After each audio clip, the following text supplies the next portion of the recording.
Ukraine को अब समझ में आने लगा है कि रूस के खिलाफ ऑपरेशन स्पाइडर वेब उस पर कितना भारी साबित हो रहा है। यूक्रेन ने भले ही 117 ड्रोन से रूस के 41 लड़ाकू विमानों, जिससे TU-95, TU-22 बम वर्षक और रूस के जासूसी विमान A-50 को तबाह कर दिया हो, लेकिन यूक्रेन का ये ड्रोन हमला उसके लिए काल साबित हो रहा है।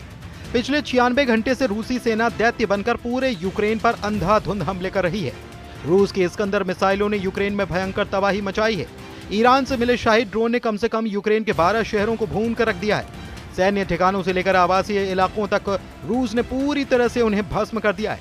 यूक्रेन के खार्किव पर अब तक का सबसे शक्तिशाली हमला रूस की तरफ से किया गया।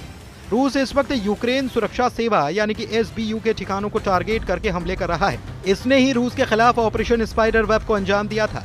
इधर दूसरी तरफ 75 मिनट तक पुतिन से फोन पर बातचीत करने वाले राष्ट्रपति ट्रंप ने घबराकर यूक्रेन की मदद करने से साफ मना कर दिया है। इधर बेल्जियम की राजधानी ब्रुसेल्स में NATO मुख्यालय में हुई एक मीटिंग में ब्रिटेन, फ्रांस, जर्मनी ने ऐलान कर दिया है कि हम किसी भी कीमत पर यूक्रेन को जंग हारने नहीं देंगे।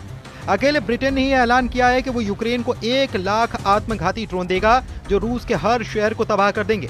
अब ऐसे खूनी युद्ध में रूस के हमलों में जो तेजी देखी जा रही है वो बेहद ही खौफनाक है। पुतिन ने साफ ऑर्डर दे दिए हैं कि परमाणु हथियारों को पूरी तरह से तैयार रखो। परमाणु हथियारों के बराबर तबाही मचाने वाली रूस की हाइपरसोनिक बैलिस्टिक मिसाइल ओरेशनिक को रूस ने हमला करने के लिए तैयार कर लिया है। अब यूक्रेन के ऑपरेशन स्पाइडर वेब के जवाब में ऐसा युद्ध शुरू हो चुका है जो या तो यूक्रेन का सर्वनाश कर देगा या फिर रूस को परमाणु युद्ध के लिए मजबूर कर डालेगा। और इन दोनों ही हालात में तीसरे विश्व युद्ध को अब रोक पाना लगभग असंभव नजर आ रहा है। जरा यूक्रेन से आई इन तस्वीरों को देखिए, जिसमें रूसी सेना ने मिसाइल और ड्रोन हमलों से यूक्रेन की राजधानी कीव समेत कम से कम 12 शहरों पर भयंकर हमले किए हैं। जो रिपोर्ट सामने आई है उसके मुताबिक यूक्रेन के खार्किव पर रूस ने पिछले 24 घंटे में अब तक का सबसे बड़ा और खूनी हमला किया है। दावा किया जा रहा है कि 1200 दिन से चल रही जंग में ये खार्किव पर रूस का अब तक का सबसे शक्तिशाली हमला है। खबरों के मुताबिक रूस के बम वर्षक बेड़े ने इस्कंदर मिसाइलों से यूक्रेन पर भीषण हमले किए हैं। रूसी हमलों ने यूक्रेन में 19 जगहों को निशाना बनाया, जिसमें कीव, ल्वीव, टेर्नोपिल, चेर्निहिव और क्रेमेंचुक के शहरों में ऊंची इमारतें और पावर स्टेशन शामिल हैं। इधर जर्मनी के वॉर एक्सपर्ट्स ने दावा किया है कि रूस के हमले करने की क्षमता में कोई खास असर नहीं पड़ा है। जर्मन सैन्य आकलन के मुताबिक यूक्रेन के ड्रोन हमले, जिसे ऑपरेशन स्पाइडर वेब कहा जाता है, उसने रूस के रणनीतिक बमवर्षक बेड़े के लगभग 10% को नुकसान पहुंचाया है और यूक्रेन पर हमले के लिए तैयार किए जा रहे कुछ विमानों को भी नुकसान पहुंचाया है। मेजर जनरल क्रिश्चियन प्राइटिंग ने एक यूट्यूब पॉडकास्ट में बताया कि रूस के 1 दर्जन से ज्यादा लड़ाकू विमान क्षतिग्रस्त हो गए, जिनमें TU-95 और TU-22 रणनीतिक बमवर्षक और साथ ही A-50 जासूसी और निगरानी करने वाला विमान शामिल है। वैसे भी रूस के पास A-50 के केवल मुट्ठी भर ही बचे हैं। अब उनका इस्तेमाल स्पेयर पार्ट्स के लिए नहीं किया जा सकता। रूस को नुकसान के बावजूद यूक्रेन के खिलाफ रूसी हमलों में कोई तत्काल कमी नहीं नजर आ रही। मॉस्को ने अपने 90% रणनीतिक बमवर्षक विमानों को बरकरार रखा है, जो बम गिराने के अलावा बैलिस्टिक और क्रूज मिसाइलों को लॉन्च कर रहे हैं। इधर केंद्रीय यूक्रेनी औद्योगिक क्षेत्र पर रात भर रूसी ड्रोन, तोपखाने और रॉकेट लॉन्चर के द्वारा हमला किया गया, जिसमें इमारतें और बिजली की लाइनें नष्ट और तबाह हो गई। रूस ने गाइडेड बमों से यूक्रेन के सुलेनिकीवस्की जिले पर हमला किया। अमेरिकी अधिकारियों ने रॉयटर्स को बताया है। एक वरिष्ठ पश्चिमी राजनयिक ने रूसी सेना की तरफ से एक विशाल, क्रूर और लगातार चलने वाले खूनी हमलों की आशंका जताई है। कार्नेगी एंडोमेट फॉर इंटरनेशनल पीस में रूस के विशेषज्ञ माइकल कॉफमैन ने कहा है कि रूस यूक्रेन की SBU घरेलू सुरक्षा एजेंसी को दंडित करने की कोशिश कर सकता है, जिसने पिछले सप्ताह के आखिर में हमले की योजना बनाई थी। फिलहाल तो यूक्रेन इस वक्त रूसी हमलों से बुरी तरह से तबाह हो रहा है और ज़ेलेंस्की दुनिया भर से मदद मांग रहे हैं। अब आप जरा यूक्रेन के खार्किव की तस्वीरें देखिए, जिस पर रूस ने Iran drone, Shahid, Iskander missile और अपने लड़ाकू जेट सुखोई 35 से सीधे हमले किए हैं। रूस ने खार्किव पर किए हमलों में गाइडेड बमों का जमकर इस्तेमाल किया। 6 जून से अब तक रूस ने कीव समेत यूक्रेन के 19 इलाकों पर मिसाइलों और ड्रोन से भारी हमला किया।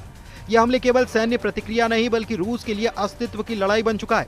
सिर्फ 3 घंटे में रूस ने यूक्रेन पर 407 ड्रोन और 45 मिसाइलें दाग दी, जिसमें यूक्रेन की राजधानी कीव में 3 लोगों की जान चली गई और दर्जनों घायल हो गए।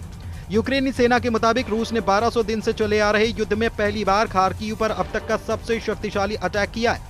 रूस ने खार्किव में एक ही रात में 206 ड्रोन, 2 बैलिस्टिक मिसाइलें और 7 दूसरी तरह की मिसाइलें दागी हैं। रूसी विमानों ने खार्किव को गाइडेड बमों से जमकर निशाना बनाया। रूस और यूक्रेन के बीच जारी युद्ध अब बेहद खतरनाक मोड़ पर आ गया है। खार्किव के मेयर इहोर तेरेखोव ने रूस के तूफानी हमलों पर दावा किया है कि इस वक्त पूरा खार्किव अब तक के सबसे शक्तिशाली रूसी हमलों को झेल रहा है। अभी तक मौतों का आंकड़ा सामने नहीं आया है। राष्ट्रपति ज़ेलेंस्की भी अब रूस को रोकने के लिए पूरी दुनिया से मदद मांग रहे हैं, जबकि रूस के अधिकारी और नेता दावा कर रहे हैं कि रूस अपने मिशन को हर हाल में पूरा करेगा। इधर मरते हाँफते और लड़खड़ाते यूक्रेन को बचाने के लिए जर्मनी, फ्रांस और ब्रिटेन ने रूस के खिलाफ बहुत बड़ा जंगी फैसला किया है।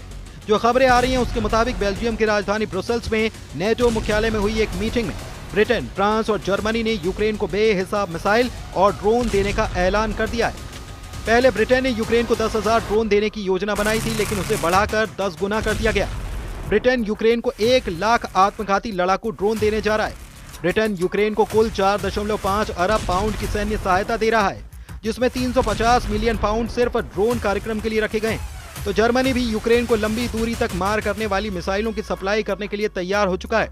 इन दोनों देशों से मिलने वाली मदद के बाद सवाल ये उठा है कि क्या अब रूस यूक्रेन युद्ध का पासा पलटेगा? क्या नई हथियार शक्ति से यूक्रेन रूस पर भारी पड़ सकता है? और क्या अब ये जंग किसी निर्णायक मोड़ की ओर बढ़ रही है? इधर खबर यह है कि रूस जिरकॉन मिसाइलों से बड़ा हमला भी कर सकता है। इसे रूस की रक्षा प्रणाली में सबसे आधुनिक और घातक हाइपरसोनिक मिसाइल माना जाता है। ये Zircon hypersonic anti ship missile है। ये मिसाइल हाइपरसोनिक स्पीड यानी कि ध्वनि की गति से 9 गुना तेज चलती है, जिससे कि इसको पकड़ना या मार गिराना लगभग नामुमकिन हो जाता है। इसकी रेंज करीब 1000 किलोमीटर तक की है। अभी जो हालात चल रहे हैं उसके मुताबिक रूस ऐसे मिसाइलों से हमला करना चाहता है जो परमाणु मिसाइलें तो न हो, लेकिन उसमें विनाश करने की क्षमता परमाणु बम जैसी हो। दावा तो यहाँ तक किया जा रहा है कि रूस अपनी ऑरिशनिक बैलिस्टिक मिसाइल से भी हमला करने जा रहा है, जिसके बारे में दावा किया जाता है कि ये 11 मैक यानी कि 12,300 किलोमीटर प्रति घंटे की रफ्तार से हमला करती है। इसने 15 मिनट में 1000 किलोमीटर की दूरी तय कर ली। ऑरिशनिक मिसाइल 6 वॉरहेड से लदी होती है, जिसमें प्रत्येक में 6 हथियार और विस्फोटक लदे होते हैं। रूस की ऑरिशनिक बैलिस्टिक मिसाइल के बारे में दावा किया जाता है कि इसका तापमान सूरज की सतह के बराबर पहुंच जाता है। जब ये अपने लक्ष्य को तबाह करती है, तब ऐसे हालात में यूक्रेन पर अगर इन मिसाइल से अटैक हुआ तो दुनिया का कोई एयर डिफेंस सिस्टम यूक्रेन को बचा नहीं पाएगा। और ऐसे हालात में अगर रूस पर फिर से यूक्रेन ने कोई बड़ा हमला किया तो निश्चित है कि रूस परमाणु जंग के लिए मजबूर हो जाएगा।